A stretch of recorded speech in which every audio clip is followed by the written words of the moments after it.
Hey there, YouTubes. This is Grimweird coming back at you with more MC Eternal Mod Pack playthrough action for Minecraft 1.12.2. So last time we set up a Nuclearcraft reactor running hydrogen fuel as the fuel pair, and I was not going to pursue getting more power because, quite frankly, I didn't think there was a ton of stuff to use power on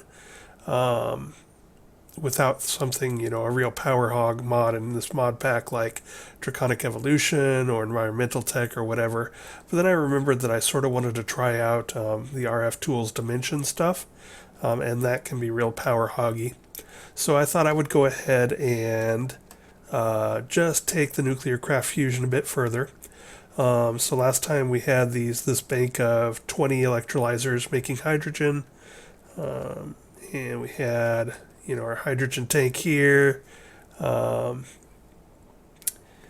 let that run for quite a bit and was getting quite a bit of deuterium.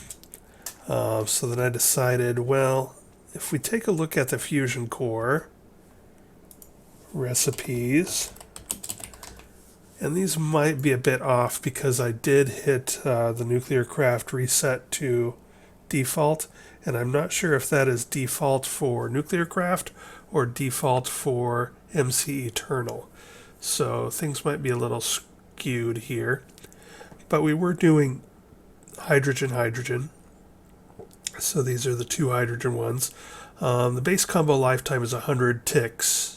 So that's like basically you use 2 buckets of hydrogen every 5 seconds. So that burns through hydrogen real quick. And I decided the first step for what we would do is try to make ourselves some helium-3.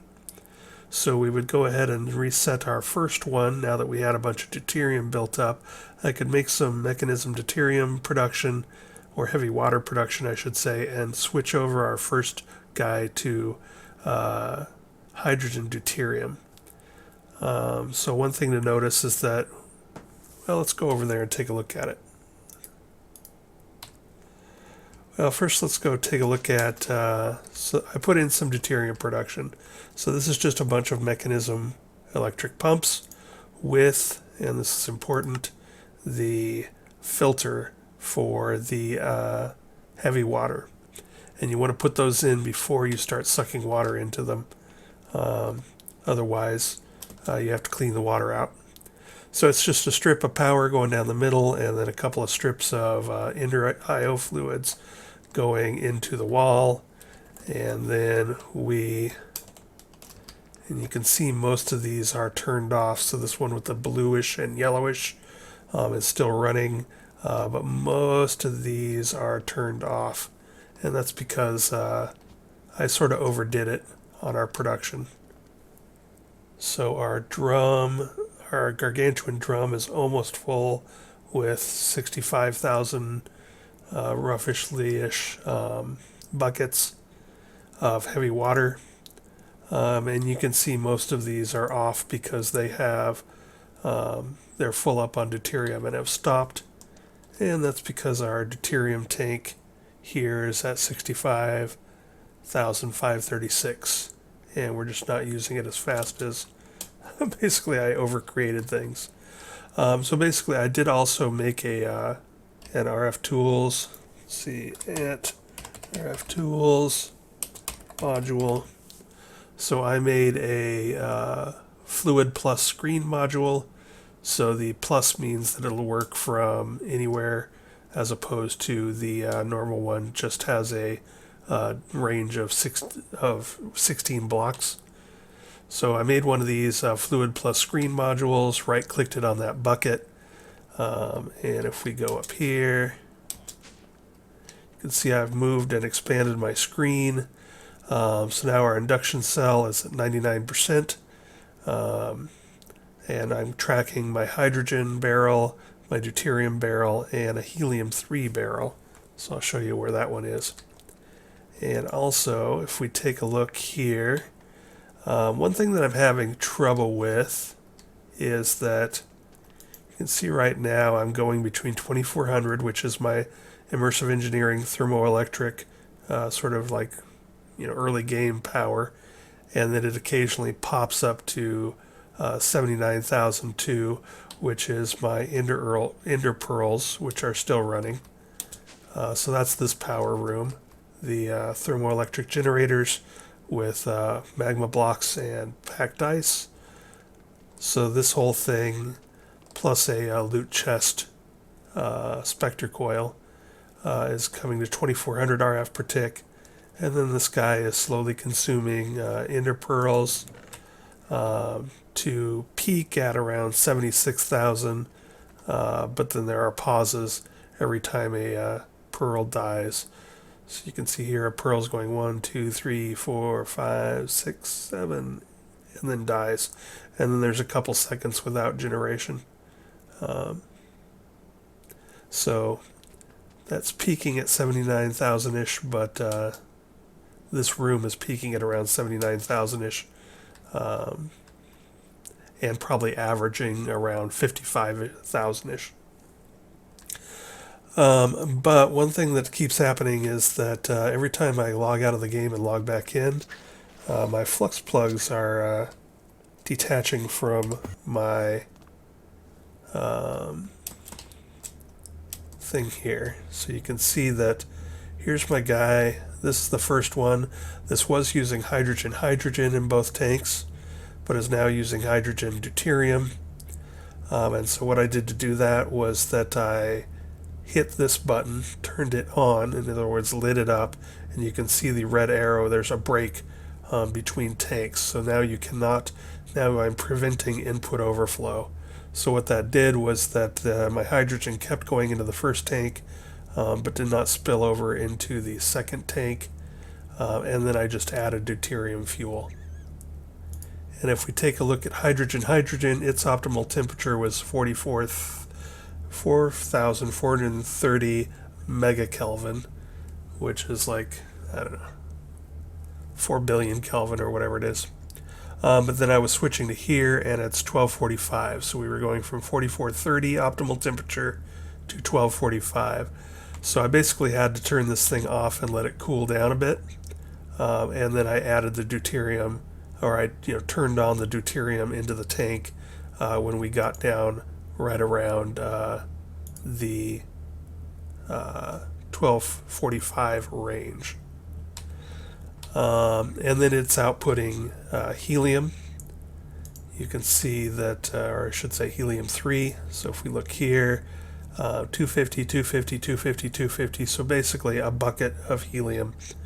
And this is every 150 ticks. There's a bucket of helium. So we went from using 2 buckets of hydrogen every 100 ticks to 1 bucket of hydrogen every 150 ticks. And that's an important thing to keep in mind. So we had all that hydrogen production, but now when we went to hydrogen deuterium, not only is the fuel lasting longer, but we're mixing hydrogen and deuterium, so our hydrogen consumption went way down, and we started producing helium-3. And so this is the tank that is on my module for helium-3, and you can see I've got an ender tank over here, and I built a second one over this way. And once again, I went with a toroid size 4, which is basically, if there are no connectors, then your toroid is size is 1. So 3 connectors makes toroid size 4. And I just like toroid size 4 because it fits neatly into one chunk. And I like keeping things sort of all together in one chunk. And also the electromagnets, you need 192 of them, which is exactly 3 stacks even of electromagnets. And so here we've got helium coming in from that guy, and we've got hydrogen coming in from our hydrogen production. And if we look at this, we can see that hydrogen helium, its base combo lifetime is 200 ticks. So we're making a bucket of helium every 150 ticks, and we're using one every 200 ticks, so that seems to be working out just fine. And again, we went from having enough hydrogen to use 2 buckets every 100 ticks to now we use one in 150 and the second one in 200. And so we seem to still have plenty of hydrogen production for that. And as we mentioned, my deuterium, I made too many pumps and sped them up too much, and that's all a little bit too much. But the one problem is whenever I log out of the game and log back in, my plugs and sometimes my points are disconnecting from this fusion core multi-block. So that's a little annoying. So the next thing I'm going to try is actually putting them attached to sort of the key central thing here. So this bottom middle block is sort of the core block. If I were to place a fusion core, and if I were to place it right here on this block, that bottom central one would be what dictates the block.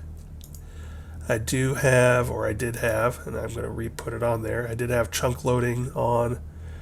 There's both chunk loading on for the chunk itself through FPT utilities, but then there's also, you can have chunk loading on through the plug itself, but that may or may not be working well.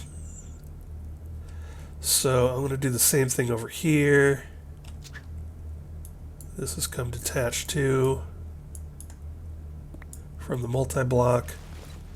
Just going to go ahead and throw that back down. And this one, I'm going to try moving it down here. We don't really need that red point upstairs anymore. And I had this on, but it wasn't working before, so whatevs.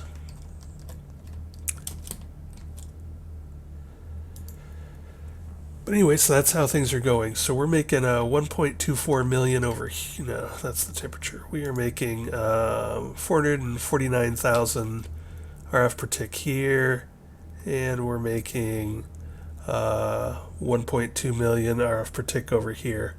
So, we're closing in on a 200,000, or sorry, 2 million RF per tick between these and our ender pearls.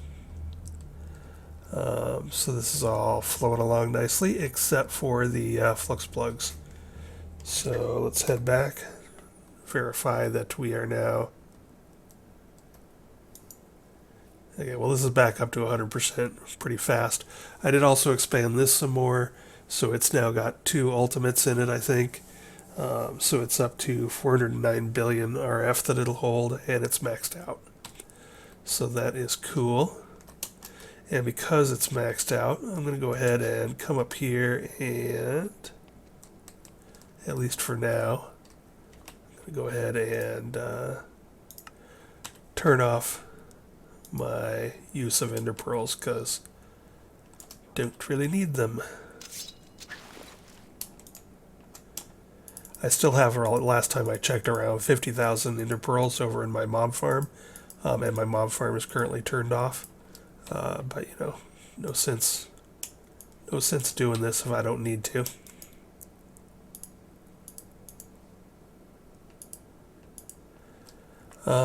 So there you go. That's the power situation. And the reason we did that power situation was, again, just to have more power for doing more stuff. So I had run myself out of gold doing these things. Mostly, I think the gold was mostly used up in the induction matrix. Let's see, what part of that? I think that's the energy tablets that take quite a bit of gold. Yeah, these energy tablets take 3 gold each, and you end up making a ton of them when you're doing the induction matrix. So I used up a bunch there, and I used up a bunch making speed upgrades for Nuclearcraft stuff. So I was running a bit low on gold, but I've sort of rectified that problem. I switched this guy over to yellow laser lenses, and that has preferentially brought in some gold. And then also you can see I'm up to 2,800 gold ore, and which gold have I gotten here? And I'm back up to 4,000 ingots and 100 and some blocks. So I'm doing fine. The main reason was that actually I was looking at gold ore, trying to figure out how to get plenty more gold ore. And laser biomes, any. So I noticed this weight equals 16 biome Mesa. And that reminded me that the Mesa biomes tend to have lots and lots of gold in them. So what I did was I have a temporary teleport hooked up to my Silk Touch pick. But here we are out in the Mesa, and you can see I've got this going. Is this done? No, it's still mining. So I've got my digital miner out here in the Mesa, and you can see sort of all the areas that I have already digitally mined. So I'm just working my grid with from the middle of one to the middle of the fourth one over. And so this will be the next one that's done when it is done.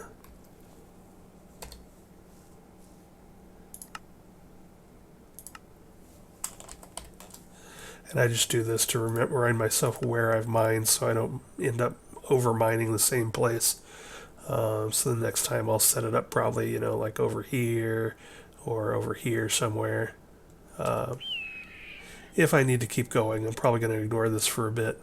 But these are the mesas, and they have lots of gold. They are weighted, gold ore is weighted at 16 as opposed to just 6. And I think it also go a bigger range? So let's see, weighted at 1.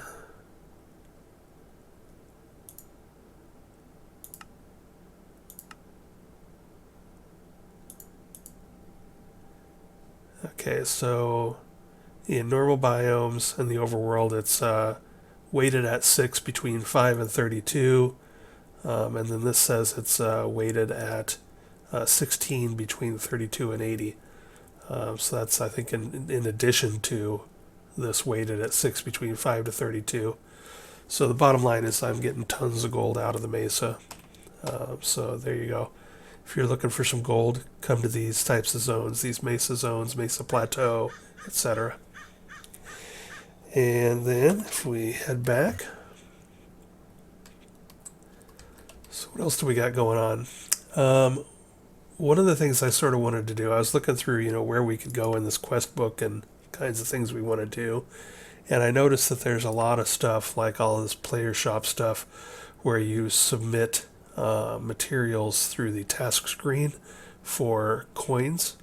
A lot of that stuff is grayed out until the introduction chapter is done. So I've sort of been farting around a little bit, just trying to do some of the stuff here, and some of it's going to be sort of a pain in the butt, like taming a taming a hippocampus for a singular, taming and breeding some hippogriff eggs. Some of this stuff's going to be sort of annoying. Going to have to find stuff. One of the things I saw I needed was a spectral pocket dimension key for RF Tools Spectre stuff. And I do find that stuff sort of fun and interesting, so I made one of those. And you can hold it and click it, and it basically, if you hold it for 5 seconds, will pop you into your own little pocket dimension room. So this is sort of like modular machines where you can have your own little dimension. I'd never actually made a key and gone in before, because usually I have modular machines or don't really need to. But this is what that looks like.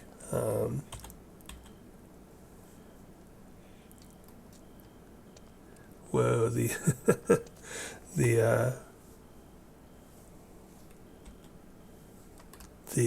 chunk boundary thing is a little freaked out. What happens if we do journey map? I don't know. Anyway, I'm not sure how chunk loading and whatnot works here. I've never actually used this, but this is what it looks like. Looks like it's only 2 high, but maybe 16 by 16. But sort of cool. Then we'll just use the key again to pop out. Don't know that I'll actually use that much. I think modular machines is in this if we need to have any little pocket dimensions. Yes, no, maybe.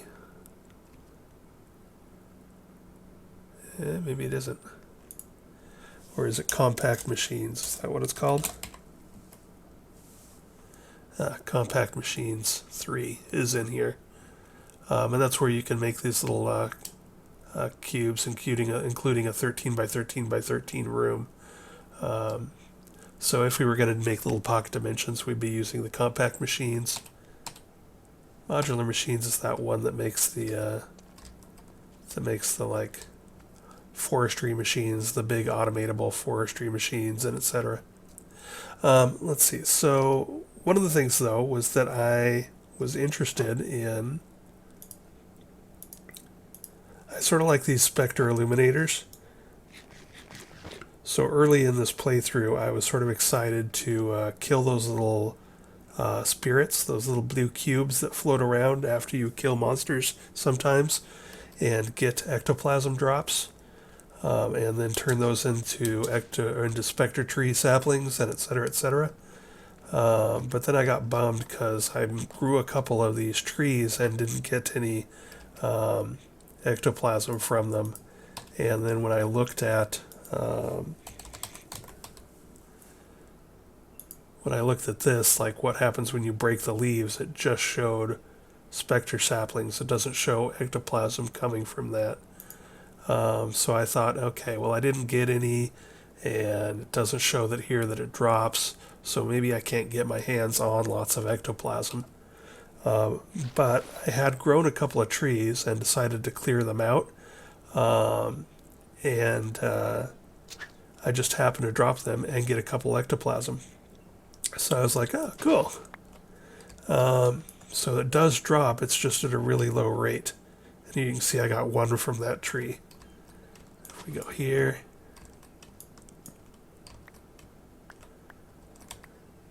I got another one from that tree. And this is with a stone hatchet with luck 3 on it. So the other thing I did was I got some saplings, so I decided to try them out. Once I realized that I could, in theory, get what's going on over here?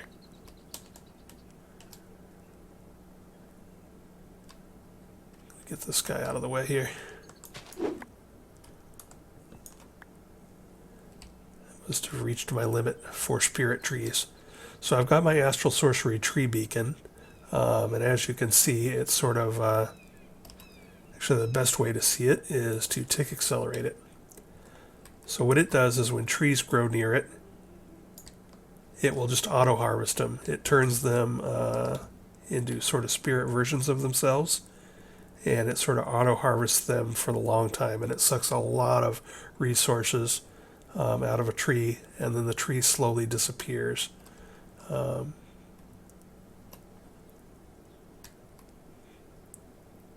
need to up the range, I think, on my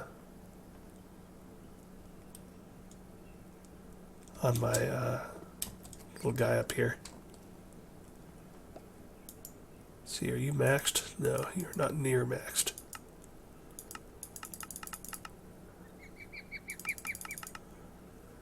Let's do that. And as you can see, I now have a decent amount of ectoplasm coming in. Don't need that. And so I've also got a barrel of almost 1,800 wood and a barrel with 81 Spectre saplings. See if we can get rid of this.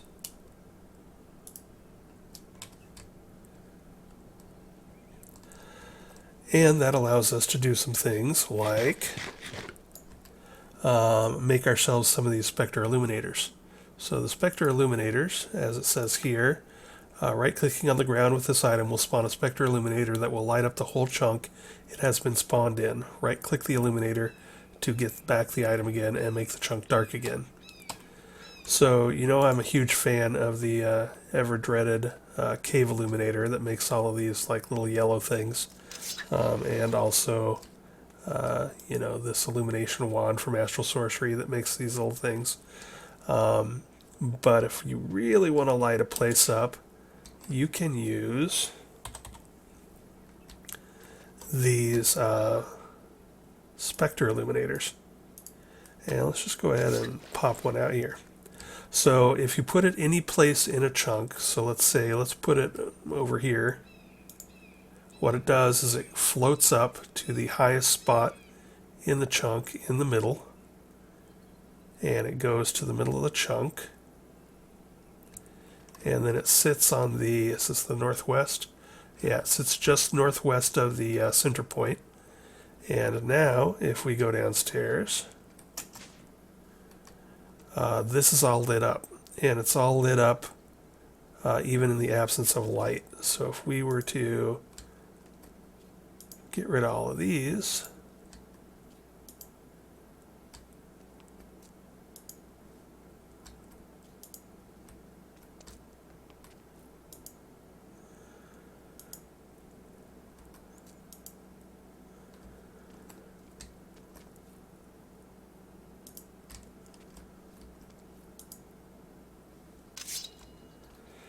boy, I had a ton of these things on.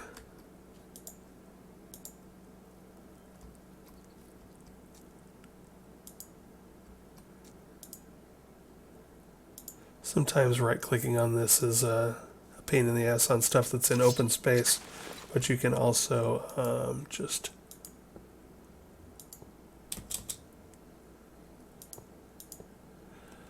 right over them with another block. But you can see we've still got nice and bright, and if we turn on our F7, go someplace, yeah, you can see here my light indicator is on, and yet we've got things plenty well lit in here. I'll probably leave the lanterns on just for kicks and giggles.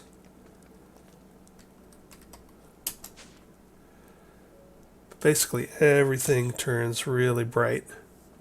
You can also even sort of see it from the wall, so that wall is really bright. Now, the one thing that can be a problem is that sometimes these cause the little graphical bug. Because these have this sort of rotating, spinning kind of thing, much like the time in a bottle thing, sometimes if these are in your field of view, they will make other graphics sort of spin and move a little. So right now, let's just go ahead and finish placing these. I also want one here. Oh, and I got to make sure it doesn't sit on top of anything that's needs access to the sky. No, it's not going to there. Good.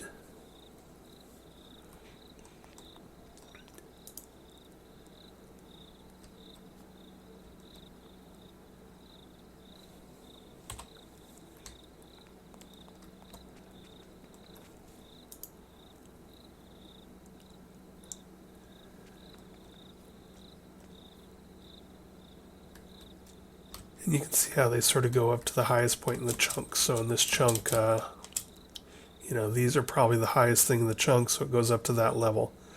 Now, one thing I did is that if it starts causing me any graphic bugs, what I can do is I can take these angel blocks, and I can go ahead and throw these angel blocks way up here, and I can put those suckers up at like 250 or something, and then the Spectre light with its little spinning graphic will go all the way up there, and then it will not be in my field of view. Like right now, I've got 3 of them in my field of view. Now I've just got the 1 in my field of view. But when they're straight up, they won't be in your field of view unless you're looking straight up.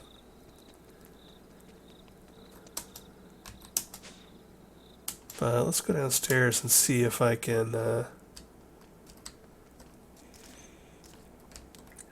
show you what that looks like.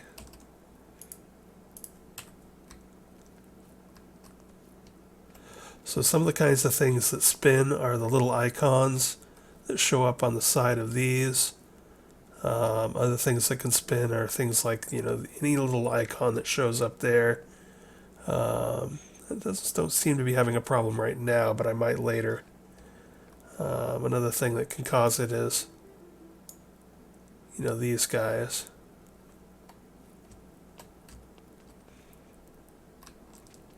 All right, I'm not having the problem right now because sometimes when the graphic bug is in place, one of these little doohickeys, one of these little spinning doohickeys, will cause, if it's in the same field of view as say these icons, it will cause these icons to sort of swim around, and it's not doing it, so it's not active right now, and it sort of comes and goes.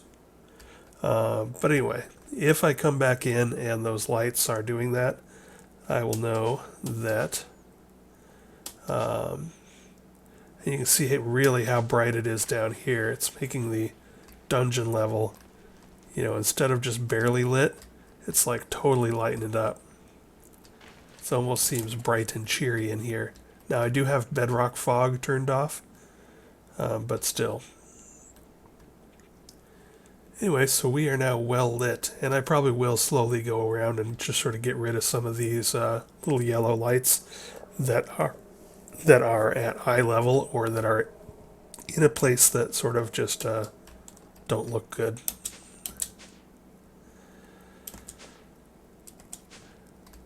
Alright, so is there anything else we wanted to do here? We have flux networks for wireless power, so we don't really need to do that. But there is the ability to use this stuff to do wireless power. You use a, where is it? Injector.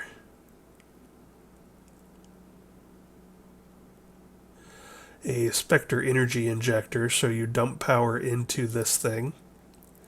And then you can pull that power out with these Spectre coils. So like if I was dumping 76,000 per tick of my energenic into this Spectre energy injector, I could then pull out up to 20,480 RF per tick with this Ender Spectre coil. And then these are two sort of special ones that are just quest rewards that are generators themselves, 128 or infinite for creative power. But those I think are, you can get this one 128 RF per tick as a loot thing, but this one that generates, what is that, 10 million RF per tick is just a creative thing. But you can do wireless up to 20,480 RF per tick, so that's cool if you want to get into this. But again, Flux Networks is way easier, so we're not going to need to do that. You've got some tools with a lot of extra reach. Those can be sort of fun. That blue with the up arrow is extra reach, and then you've just got a sword, whatever. The Spectral Anchors, those are sort of nice. What those do is you make them out of iron and some ectoplasm, and then you combine them with stuff in your crafting table, and that stuff doesn't leave your inventory when you die. Now, if you don't have a good tombstone situation or death situation in the mod pack, those are super handy. We could go ahead and make one of those just for kicks and giggles.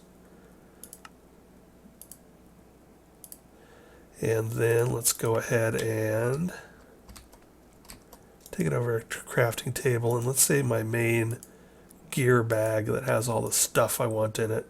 We'll do that, and now you can see right under black backpack in cyan letters it says anchored. So now if I combine that, I've now soulbound this black backpack, so that's a pretty cool thing. And you can do that with weapons and basically all your stuff. So that's another handy use for that, and I probably will go through and do that. Um, I've got Tombstone Soulbound on a couple of my weapons, but I do not have any kind of Soulbound on my tools or my wand or a lot of other things. So I probably will go through and just make, I don't know, let's say one, oops.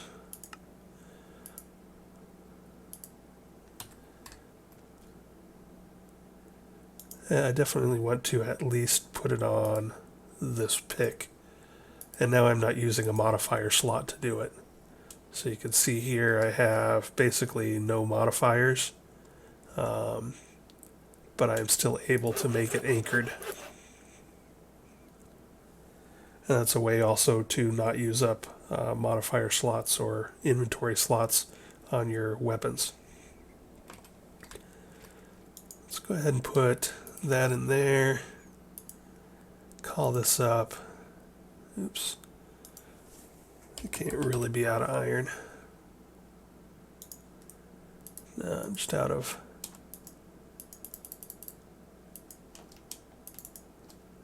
ingots. Alright, so let's go ahead and make just a few more of these while I'm thinking about it. 1, 2.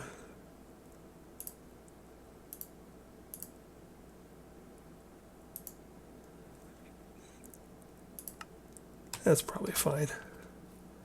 The other things that I want to put it on would be like my dank null. That would be a cool thing to not lose. My wand. That would be nice to keep on me when I die. So now all of that stuff is good. That backpack is good. I'm going to go ahead and make my secondary backpack also. Do I need that? Nah. I don't really have anything in there. I think I will go ahead and make this. This is my Silk Touch pick. And then maybe...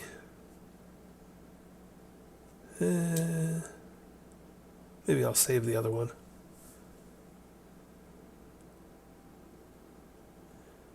Yeah, now let's go ahead and put it on here. I have it, might as well use it. Put it on my pouch. So now you can see the anchored, anchored, anchored, anchored. Although now it looks like I no longer have any charge in my wand. I've seen that every once in a while when you do something with your wand and it loses all of its charge. So let's go make sure that has stuff in it.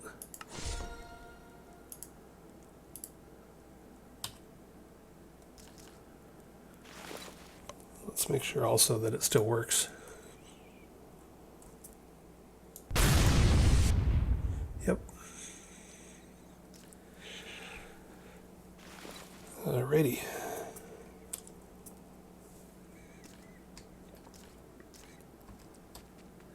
But yeah, so there you go. That's how you can get this stuff. And I would say in this particular mod pack, the Illuminators, if you're not as into Astral Sorcery as me, I love doing that. And this is one of the reasons I'm into Astral Sorcery. Again, you can pick these up.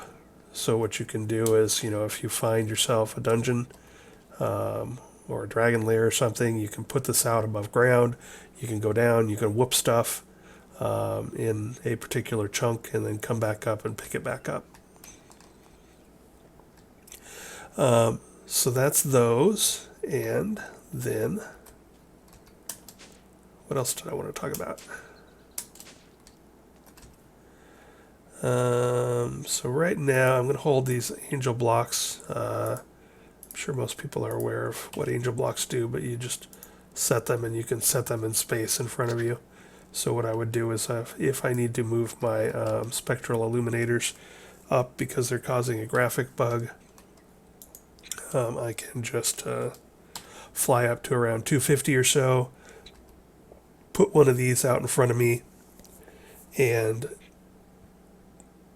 it should, I think the Spectral Illuminator just will automatically climb up on top of it, or or climb up to its level. And if not, then I can build a little platform in the center, like a little 2x2 in the center of the, or even just one spot.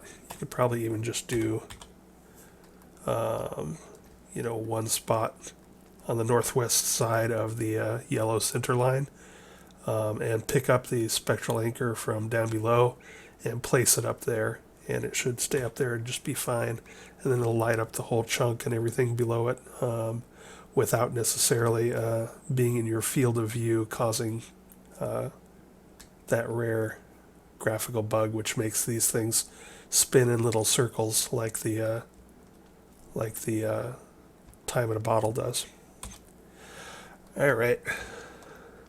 So anyway, I got into all of that madness just because I needed to make a key here for this pocket dimension as one of the introduction chapter things. I'm up to 69%.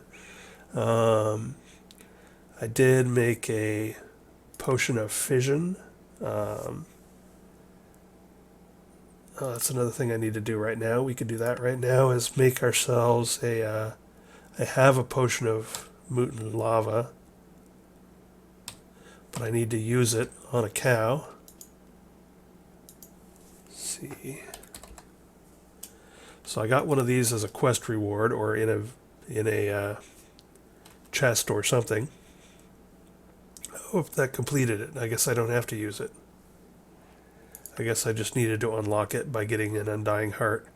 So I had to make the potion of fission, which wasn't that bad. It was just basically a hyphae, which I got off of one of the weird Fishes Undead Rising things, like a scarecrow or something, and make a potion of that.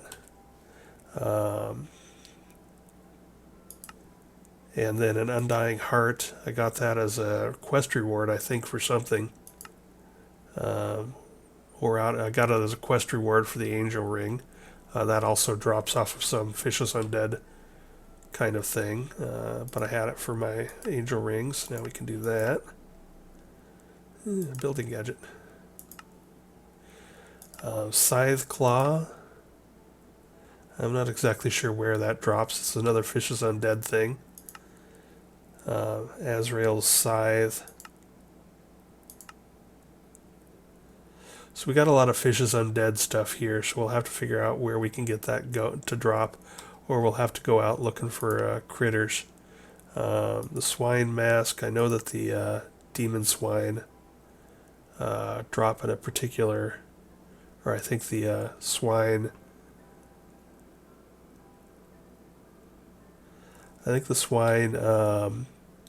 are in swamps, maybe? The undead swine?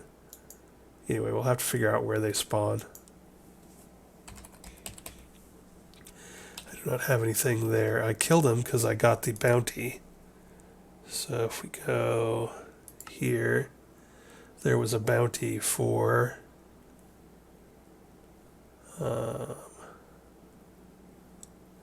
Scarecrow, Osvermis, Advanced Vampire, Deathworm, Sludge Lord. I did not get the bounty reward for the Sludge Lord.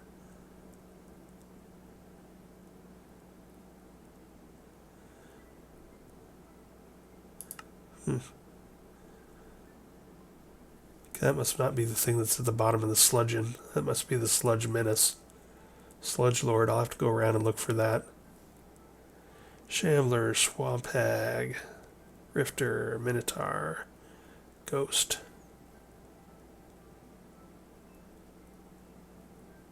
Undead Swine, a hostile mob that spawns only in coniferous forests. There you go.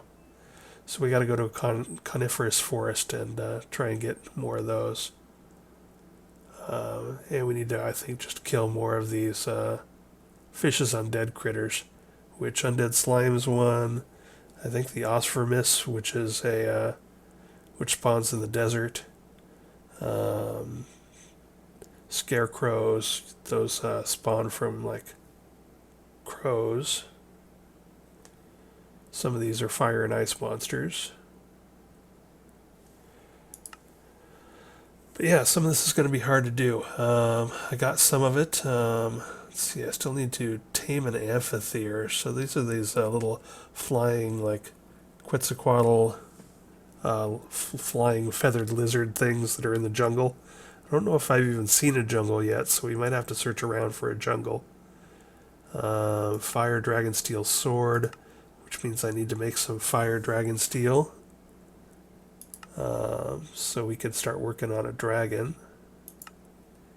Hidden light. Oh, I can make that.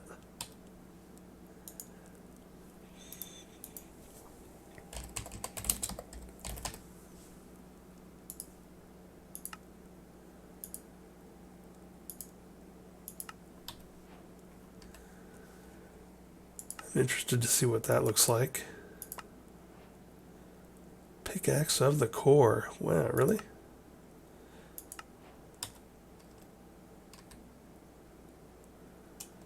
What is that? Thumbcraft. Oh, that's right. I remember now.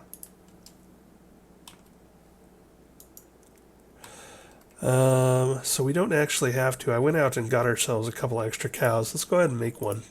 See if we can do one. So that's a spare builder. I'll look at that later. So for the potion of Mutin lava, we want to give it to a cow that has fire resistance. So we need to make a splash potion of fire resistance. So we need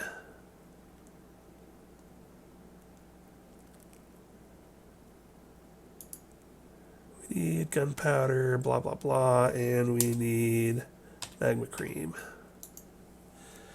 It's been so long since I've actually just made potions. It's been like 5 or 6 years since I just made potions, so let's go ahead and run upstairs and get that done.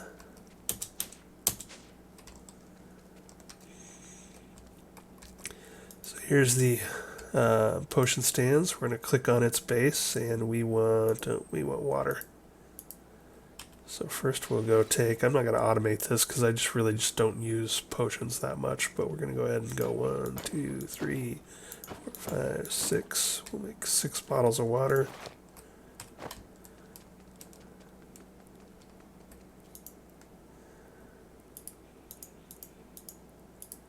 Let's go ahead and I think you can do this in either direction. You can make them awkward first or splash first. I think I'm going to go ahead and make them splash first. So gunpowder will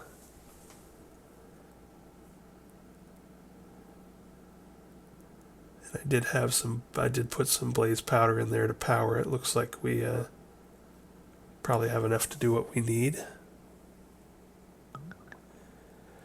Alright, so now we can make those awkward.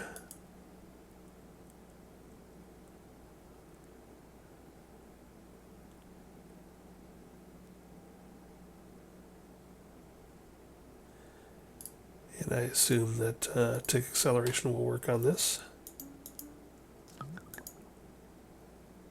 Alright, there we go. And now we're just going to throw some magma cream in there. Tick acceleration does work, so boom, boom, boom. Alright, so now we got a couple of tries worth here. Let's go ahead and go downstairs.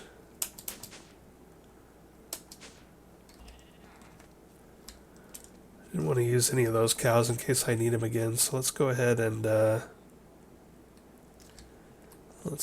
a little wall here. So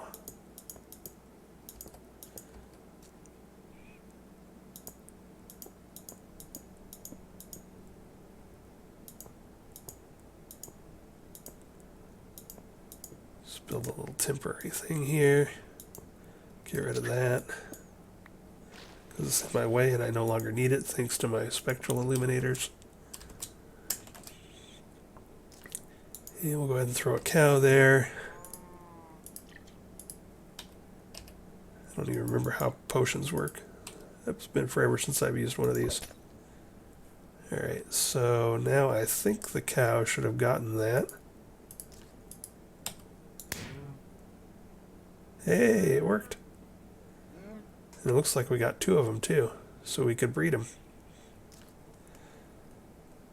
Cool.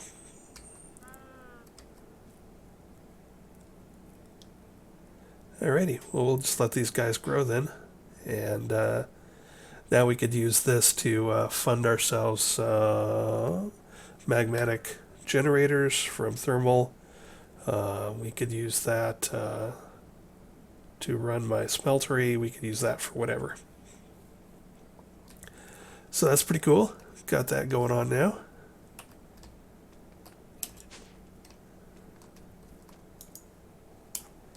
Let's go ahead and put all this junk away.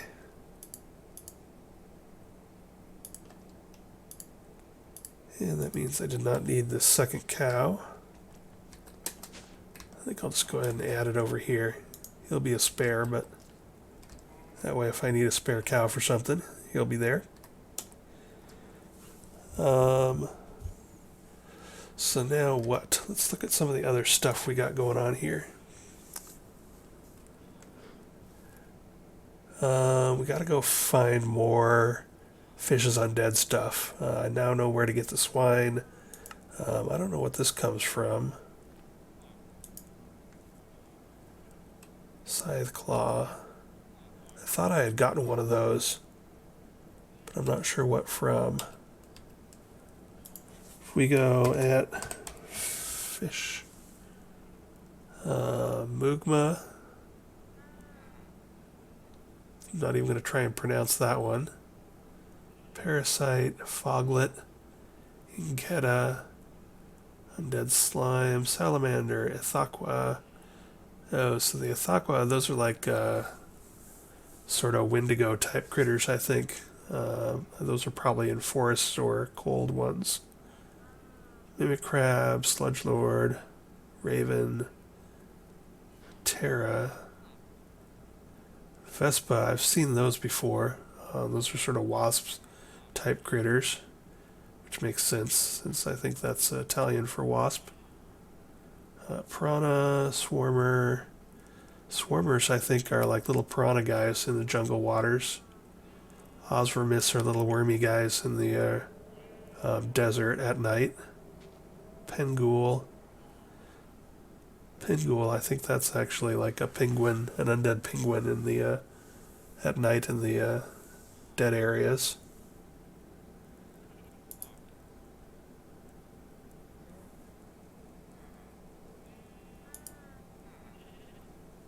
Trying to figure out, oh, you have to actually make one of these. So we need to get 3 scythe claws, and then we can make an Ezreal scythe.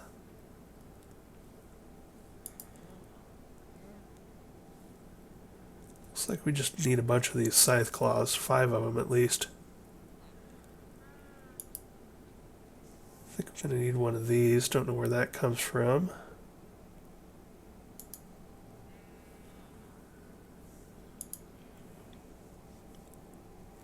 Molten meat.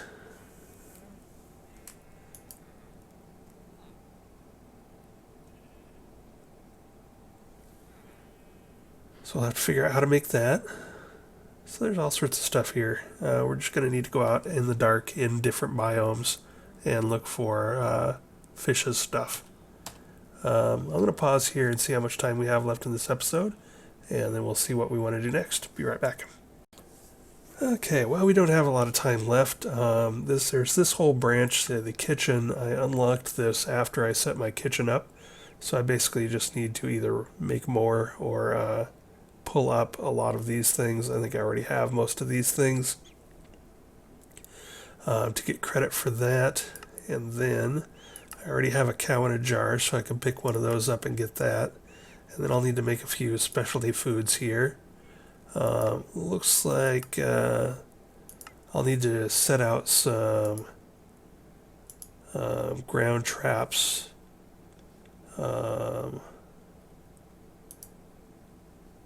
I'll need to set up some ground traps with some bait, which I can do pretty easy to get some of the other Pam's Harvest Crafts meats. There's a bunch of stuff like that there's like turkey and venison and some other stuff that you can get that way. And same thing with the clams in a water trap. You can put fish trap bait out and get a lot of shellfish. So we'll end up doing some of that. So that's basically what I'm going to do in between this episode and next, is try and plug away at all of this and see how much of this I can get open. I'll hunt for this kind of stuff in different biomes. I know I need to go to a coniferous forest for that. I'll try and figure out where the scythe claws drop. Google search ought to fix that problem real quick. I need to pick up my beneath teleporter. Could go do that right now.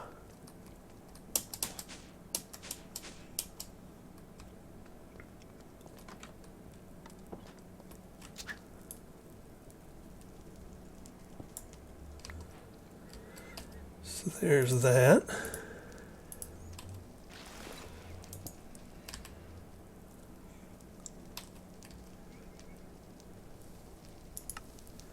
So that gets me this stuff. Ooh, some plowmen, some good food. And another black market chest to open up.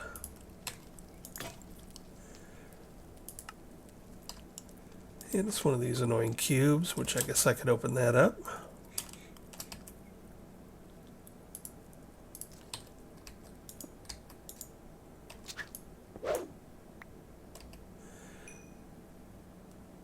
And I got a chance dodecahedron.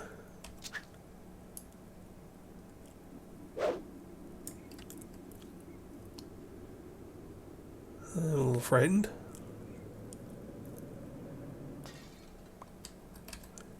And it gave me a magical snow globe.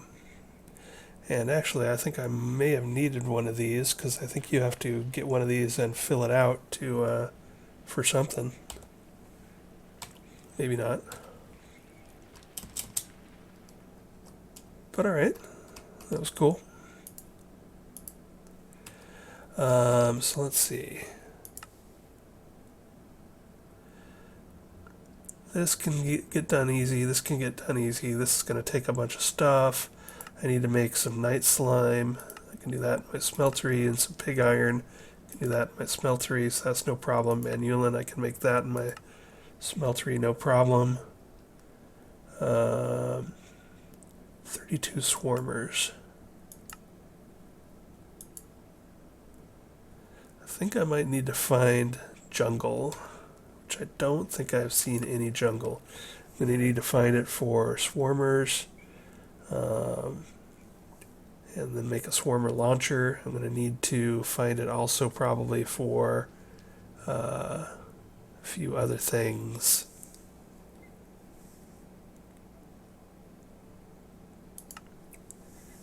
Oh no, yeah, I looked at this, so I gotta make some borax, which means I gotta make borax solution, which means I need to set up another Nuclearcraft thing. I have all these machines. I just tore it all down when I thought I didn't need any calcium sulfate anymore, which I don't. But now I'm going to need some of this stuff for some of these machines for making some borax solution to make scrubbers. But on the whole, we are getting there.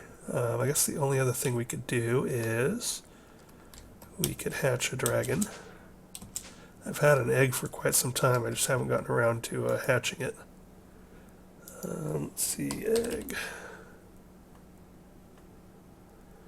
Got some deathworm eggs, empty spawn egg, normal eggs, a golden egg. Got these primitive mob pet eggs, and I have one emerald dragon egg. So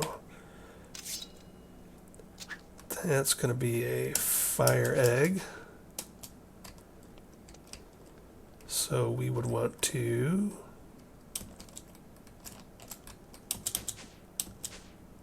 oops, I think I have everything I need. We can do it over here. This looks like a good fiery place. Let's see, I have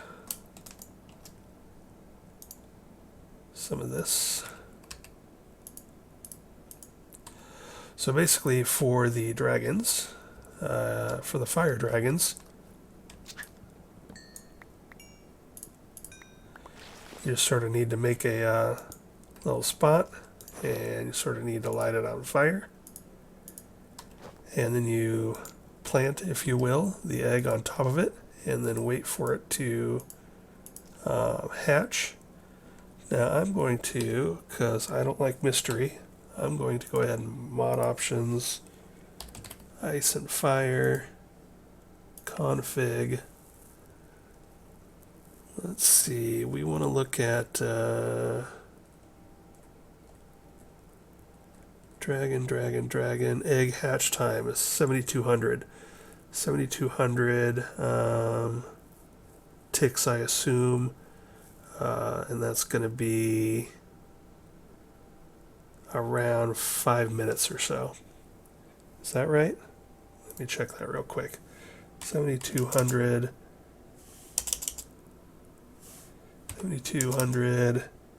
divided by 20 equals 360 seconds divided by 60, so 6 minutes.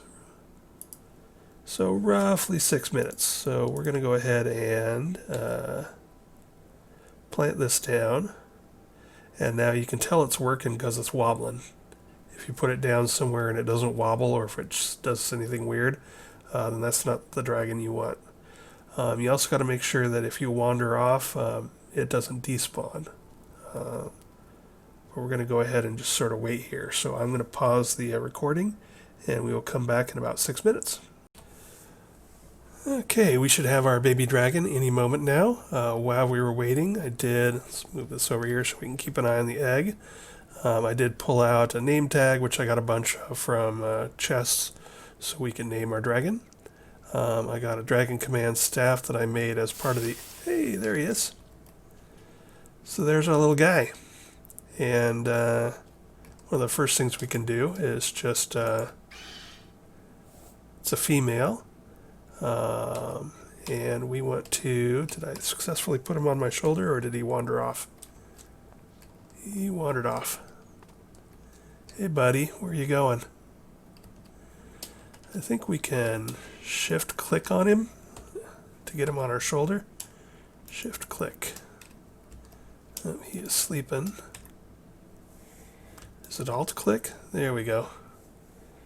So Alt-right-click lets him ride on our shoulder. Aw, so cute. And he looks all sleepy. I think he's sleeping on our shoulder. So let's go ahead and take him upstairs. Oh, where the heck am I?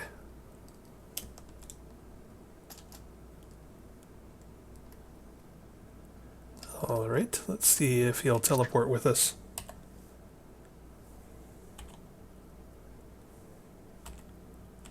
Nope.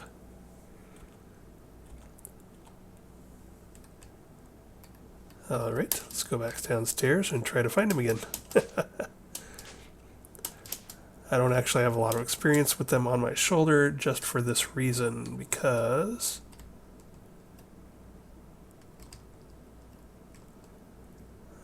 don't think it's the most stable way to move your dragon around. And now, unfortunately, I think I've dropped him somewhere in this huge mess of strip mining. So this wasn't the best of plans.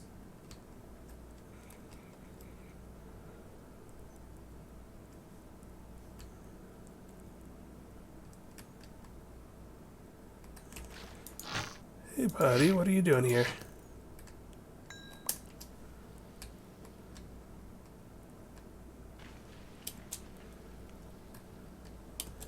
Alright, well, I better pause the video because I have no exact idea where I left him.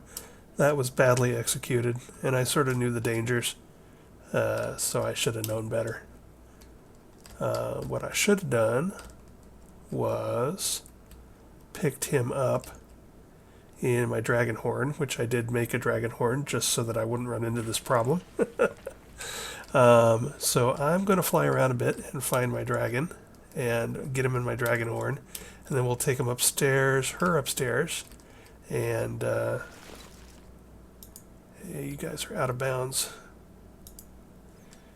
Then we'll take it upstairs and get it named and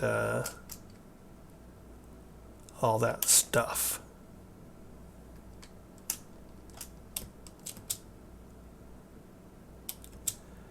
Where'd you go? Alright, I think I have an idea for finding it, so I will be back in a moment.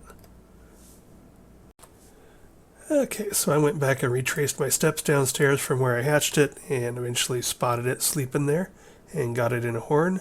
So let's go ahead and deploy our baby here. Oops. Actually, let's go ahead and... I gotta check my keybinds because I'm putting it...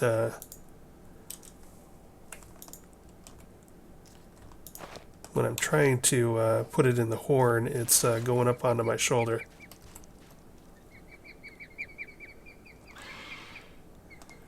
Yes, I know.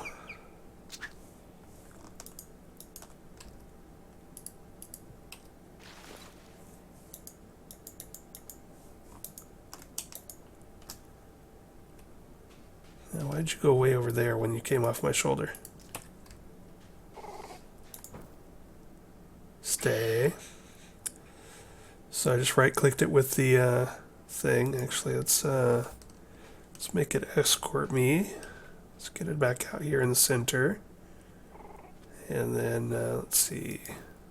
Wander, staying. Okay, you stay there. Good.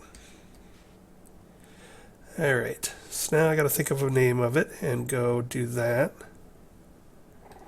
I think her name is gonna be Manalishi, after a Judas Priest song. So let's run over here.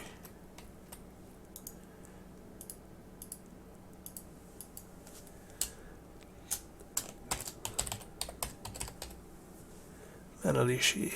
That works.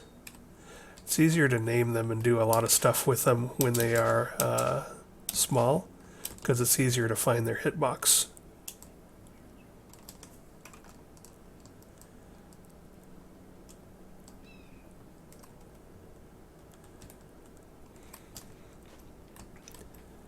Alright, so let's try.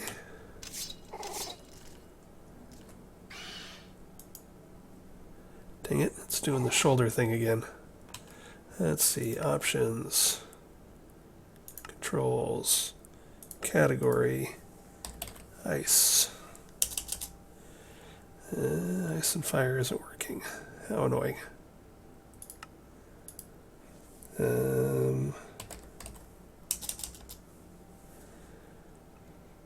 Alright. Movement, gameplay. Well, there's Dragon Breath, so it should be with this stuff, maybe. Attack, destroy, Dragon Breath, Dragon Drown, Dragon Strike.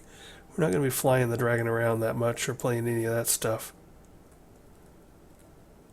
Alright, so I'm not sure what.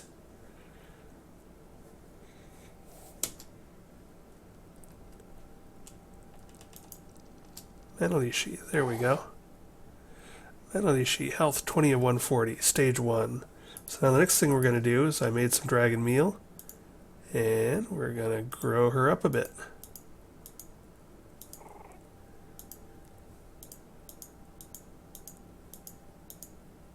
So I think they need to be stage 3 to shoot fire. She's stage 2.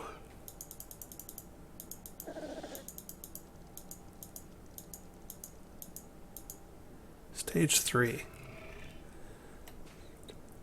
So if you were going to ride around and fly on it, I think stage 3 is the... you are loud.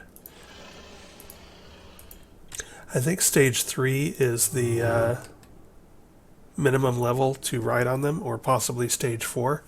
But the first time I did this, I of course immediately made my dragon as huge as possible, but they get so big that it's hard to get on and off of them, and it's hard to maneuver them, and it's hard to store them anywhere or let them run free. So let's see if we can tell. Mod options, ice and fire, config. Let's go down to dragon. What I'm trying to figure out here is at what point they can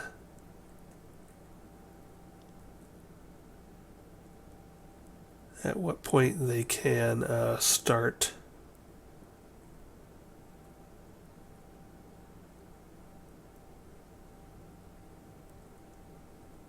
using the Dragon Forge to make Fire Dragon steel.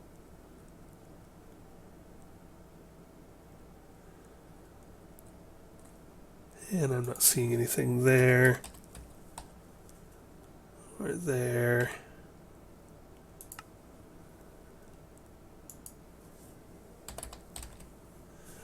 Okay, so we'll just have to double check that. But basically, I'm only going to grow her up to either where she is now at the beginning of stage 3 or the beginning of stage 4, whichever is required to do the dragon steel. And next time, just because it's just easier to deal with dragons when they don't get so humongous as a fully grown stage 5, they just become awkward to interact with. It's fine in NPC dragons. I like fighting the big old dragons, but for a dragon that I'm actually going to interact with, I want to keep it as small as possible, but still old enough to do the things. So Manalishi is stage 3, which is 50 days, and we've got plenty of food, I think, to make her stage 4 if we need to. So I'm probably going to call it right there. We're going to need to get the stuff together to forge the dragon steel. So next episode, we will make some fire dragon steel, and we might use it to upgrade some of our weapons and stuff. But mostly we're going to be making these chunks. The dragon fire aperture. We'll need some of that, and Dragon Forge Fire Core, we'll need one of those. And Dragon Forge Fire Bricks, we'll need some of that. I'll have to see if I have enough scales for all of the blocks. You can see this thing takes scales, but it'll take any Fire Dragon color scale. And I think you can mix and match. So in other words, I think you could use 2 grays and 3 emeralds here. But if not, then you have to have these blocks in sets of 5. But we'll just see what kind of scales we have available. It's so bright and cheerful in here now. It's like daylight. Let's see. So scale. Oh yeah, and I got tons of scales for making this stuff. So we got 35 of those, and we're going to have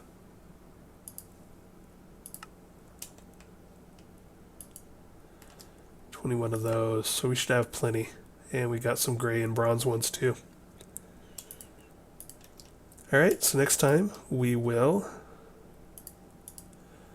make a dragon forge and make some fire steel, and at bare minimum we'll get ourselves one of the swords.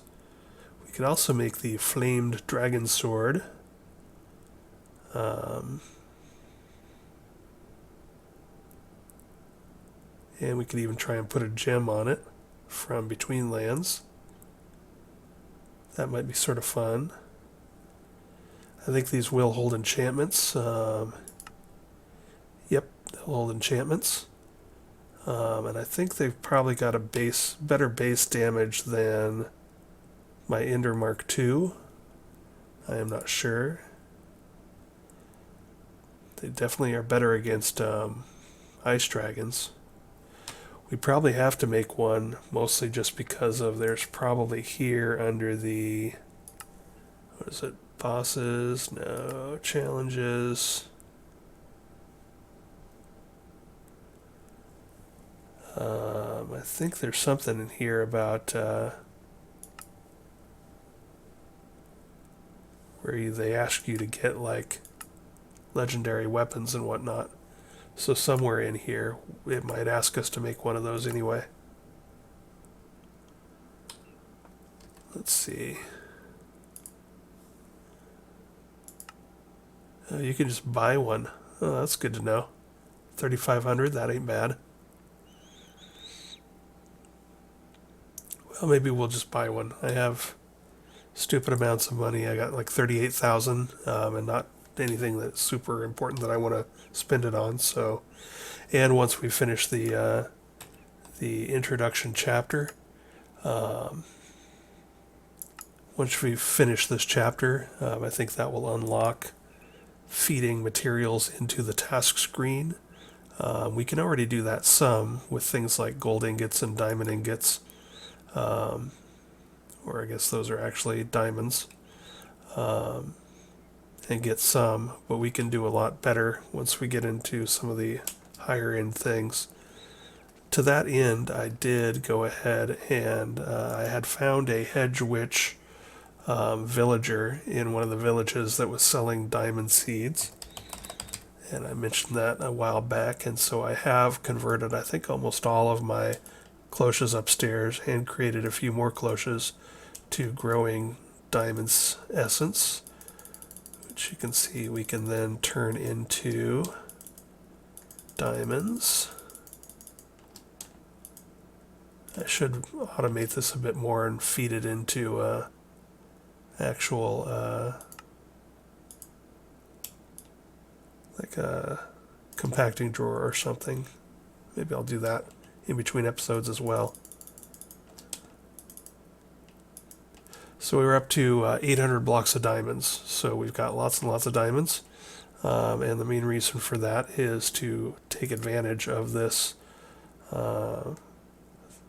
thing here where you submit diamonds for each 32 blocks of diamond gives you 5,000 currency. And so we're going to try and set that up.